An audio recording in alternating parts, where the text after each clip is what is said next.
Part of what made this round of tornadoes in and around Oklahoma City particularly terrifying was that thousands of families were trapped in their cars, traffic coming to a standstill on major highways with that storm brewing. Closer, the gridlock proving deadly in the end, of course. This happened right around the rush hour. Many families said they'd been told to try to flee the storms. ABC's Alex Perez also in Oklahoma tonight on that part of the story.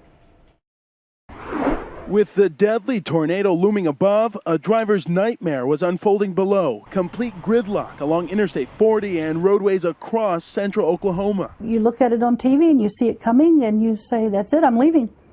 Not going to wait around another second for this one. Beverly Elam is one of thousands who panicked and got on the road trying to escape the twister's path. Problem is, she drove right into what seemed like a parking lot.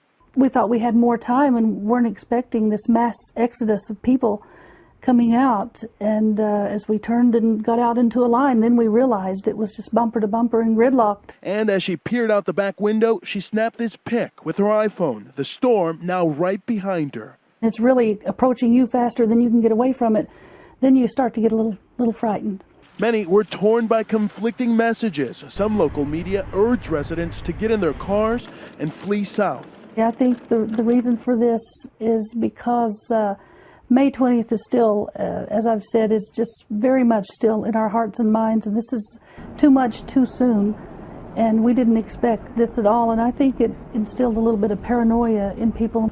But that paranoia led to a traffic standstill and proved deadly. 9 killed. Elam ended up driving to a nearby convenience store and seeking shelter in a freezer with several others. But Oklahoma City Mayor Mick Cornett scolding those residents who took to the roads. They should have known better. They'd had 2 or 3 days to know this storm was likely.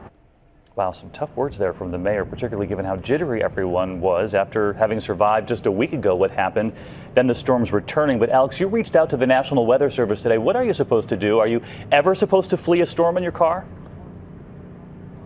Well, David, the National Weather Service says you should never get in your car and try to flee a tornado unless you have several hours to get ahead of it. Now, they say if you are already in your car and cannot get to somewhere safe, you should move your car away from traffic lanes and put your seatbelt on and make sure your head is beneath the windows. But of course, the first line of defense is always to try to get to a shelter, and like our friend Beverly did. And of course, the reminder again, never try to get in your car and escape a tornado unless you have several hours to work with.